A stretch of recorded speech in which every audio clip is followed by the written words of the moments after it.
morning. Yan, DIY tayo. Gawa tayo ng waterproof o water resistant na flashlight na pang dive. Siyempre, kailangan natin dyan unang-una. Yan, flashlight. Ito yung ating flashlight. Binili lang natin ito ng 100 pesos. Then, epoxy. Yan. Ito yung ipang sisild natin dun sa mga pagitan nitong mga pwedeng pasukan ng tubig. And syempre kailangan natin ng gunting, ng goma para dito sa switch, at plastic bottle para dito naman siya ilalagay sa charge, sa charger ng ng ating ilaw, para pag i-charge natin siya may papasok natin tong charger. And kailangan din natin ng mighty band para idikit muna ito bago natin epoxyan. Nanghiram tayo ng grinder para makat natin ng mas madali ito. Kasi kung kutsilyo o lagari lang, mas matatagalan tayo. Doon tayo sa hindi tayo mahirapan. Kakat natin yan para papantakip natin dito. Yan, tapos epoxyan. Okay.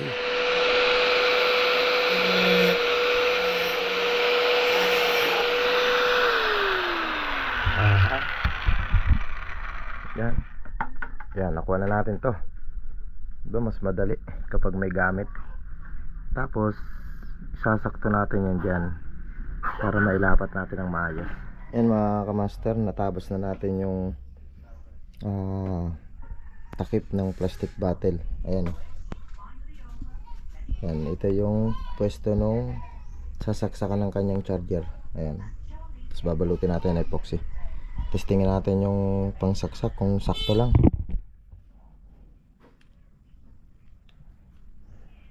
Ayan, okay. Diyan dadaan yung kanyang charging. Siyempre pag nalubat kailangan i-charge, kaya lalagyan din natin yan. Ayan.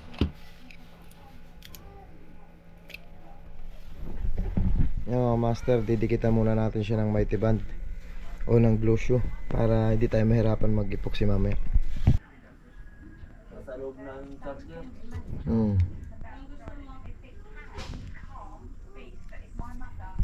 Yan mga master, nadikit na natin. Tapos lalagyan natin ng epoxy para hindi pasukan ng tubig. Master, mga master, na lagyan na natin to. Ngayon ito naman yung lalagyan natin, itong switch. Ayan, ilalagay natin dyan itong goma para mapipindot pa rin natin siya.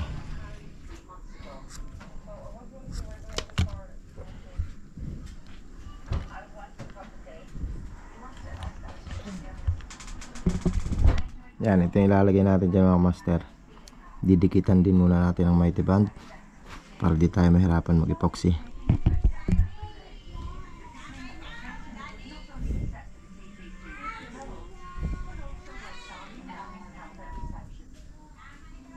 Master, naidikit na natin yung goma para sa switch at nakadikit na rin yung plastic bottle para sa charger.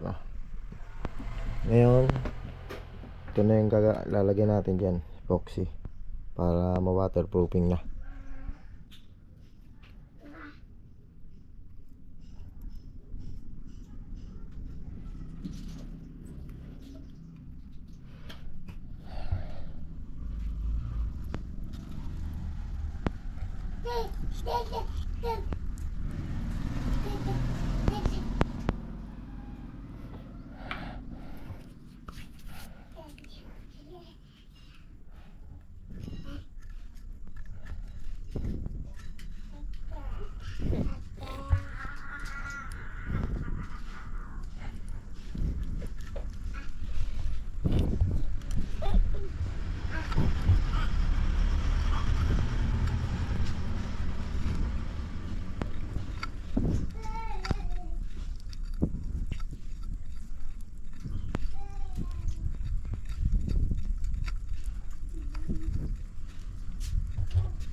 Yan, shoutout mga master. Tapos na nating lagyan ng epoxy.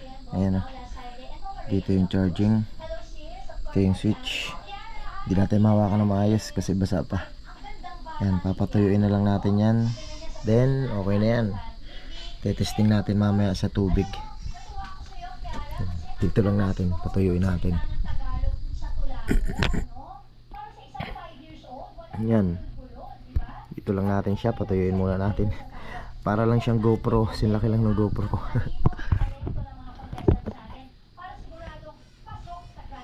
Yan.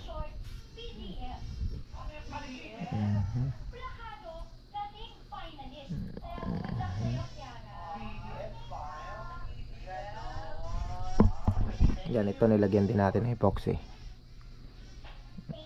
Yan, pagkatuyo, try natin mamaya sa tubig, tatakpan natin yan. Mga master, magandang gabi. Ito na yung ating ginawang diving flashlight. Yan o. Binili lang natin ito ng 100 pesos. Tapos binalutan natin nilagyan natin ng epoxy, ng goma para sa switch, at ng ganito para sa charging nya. Yan, ngayon mag-dive tayo, mabilisang dive lang para matesting natin to. And lalagyan natin ng plastic bago natin takpan para safe yung kanyang para siguradong walang pasok na tubig. Sabi Tagalog ano. Yan, sige. Yan mga master, nalagyan na natin ng takip. Tapos may plastic para sure ball na hindi pasukan ng tubig. Batang-bata. Ingit si Master Gaw din mga kamaster, oh. Hindi siya makasisid ngayon, oh. Walang ilaw. Oh, ayan, oh. Hindi ko pa nangyayari yung akin, ano ay. Okay, dive ako mga kamaster. Yan, shoutout mga kamaster. Ito na yung ilaw natin na ginawa. At ito, may nahuli na tayong isda. Yung iba, hindi na natin na-videohan. Pero meron na tayong ibang nahuli. Yan sila, oh. Yan, bali 3 na yan. At ito, meron pang lambay. Coral crab. Yan. At ayan, umuwi na tayo. Yung shoutout mga kamaster.